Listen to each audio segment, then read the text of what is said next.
폴리코노미의 습격, 생존 게임의 시작이란 주제로 오늘 2024 세계경제금융 컨퍼런스가 열렸습니다. 글로벌 선거의 해를 맞아 세계 경제 질서가 새로운 도전에 직면한 가운데 세계적인 석학들이 한자리에 모여 다양한 해법들을 제시했습니다. 신용훈, 임동진 기자가 이어서 보도합니다. 올해로 16회째를 맞은 세계 경제금융 컨퍼런스. 빌 클린턴 전 미국 대통령과 게르하르트 슈레더 전 독일 총리, 폴 크루그먼 등 글로벌 리더, 석학들과 함께 오며 권위 있는 글로벌 경제 컨퍼런스로 자리매김했습니다. 폴리코노미의 습격, 생존 게임의 시작이란 주제의 이번 컨퍼런스에선 더글라스 레디커 전 세계 경제 포럼 어젠다 협의회 의장이 기조 연설자로 나섰습니다. 레디커 전 의장은 향후 세계 질서가 다자주의가 세분화되는 소다자주의 형태로 바뀔 것이라는 전망을 내놨습니다. And the late 20th century's march towards more multilateralism has been replaced by a series of mini-lateral relationships and entities that reflect a range of disparate interests, some with a single unifying feature that they either do or do not like the current multilateral system. 김병현 서울대 석좌 교수가 좌장을 맡은 토론에서 레디커 전 의장은 소다자주의 시대 한국은 기술력을 기반으로 역내 리더로서의 역할을 할 필요가 있다고 강조했습니다.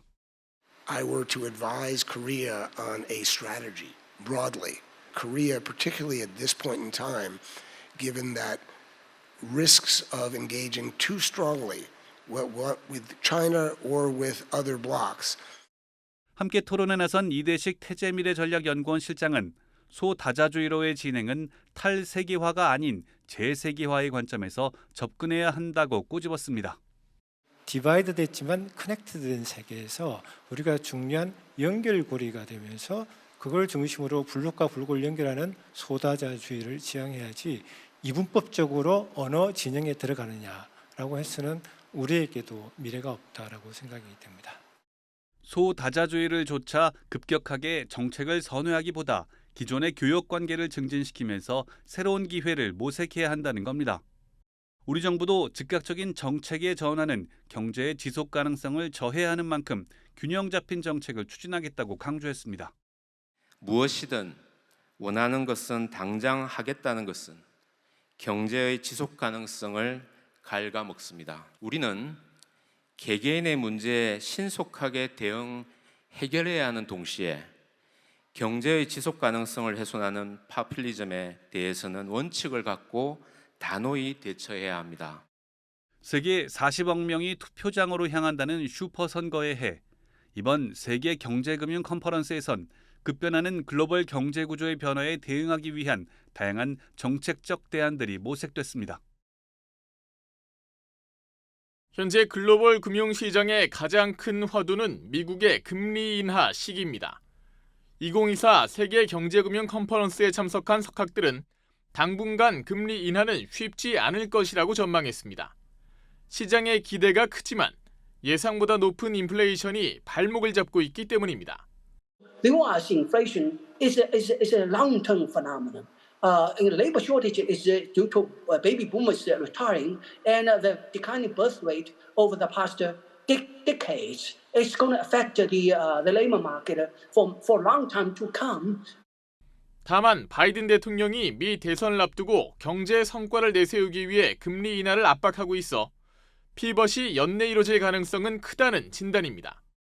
올해 한국의 경제 성장률에 대해서는 부정적 평가가 제기됐습니다. 내수는 기본적으로 이제 소비와 설비 투자도 포함이 되지만 이제 소비 쪽이 굉장히 상대적으로 부진하고 또 하나는 이제 부동산 PF와 관련된 이 건설 투자 쪽이 상대적으로 부진하기 때문에 성장의 모멘텀이 우리가 기대하는 것보다는 그렇게 크지 않을. 특히 소비 쪽의 경우 고금리의 가계부채가 상당히 높기 때문에 살아나기 어렵다는 의미입니다. 저출생에 따른 축소경제 시대, 우리의 대응 방안도 논의됐습니다. 한국의 합계 출생률은 지난해 0.72명으로 OECD 회원국 중 가장 낮은 수준을 보이고 있습니다. 제니퍼 슈바 전 미 국방부 인구통계학 컨설턴트는 중요한 것은 문화라고 강조했습니다. As to how to create these cultures where childbearing is seen as something desirable. And it seems to go well beyond taxes, of course, housing policies, jobs, all of those things, into things that are harder for us to identify and harder for us to tweak at a political level. Next slide. 마지막 세션에선 우리나라가 인공지능 산업에서 리더로 자리매김하려면 R&D에 대한 지속적인 투자와 함께 윤리지침 개발에 집중해야 한다는 조언이 나왔습니다. 또한 대기업과 스타트업, 학계, 정부가 협력하는 생태계를 육성하면 IT 분야 선두를 달리고 있는 한국에게 새로운 기회가 될 것이란 분석입니다. 오늘 컨퍼런스에서는 다양한 분야의 기업들은 물론 학계, 일반 투자자들도 참석해 연사들의 발언에 귀를 기울이며 세계 경제의 향방을 가늠했습니다. 참석자들은 급변하는 세계 정세 속 깊은 통찰을 얻을 수 있었다고 전했습니다. 중국 아니면 미국이나 이런 경제 강대국들을 선택을 해서 앞으로 나아가는 것이 아니라 다문화적인 관점으로 여러 그 국가들과 다 같이 이렇게 연결해서 생각을 하는 게 좋다라는 것이 좀 감명 깊었습니다. 한국경제TV 임동진입니다.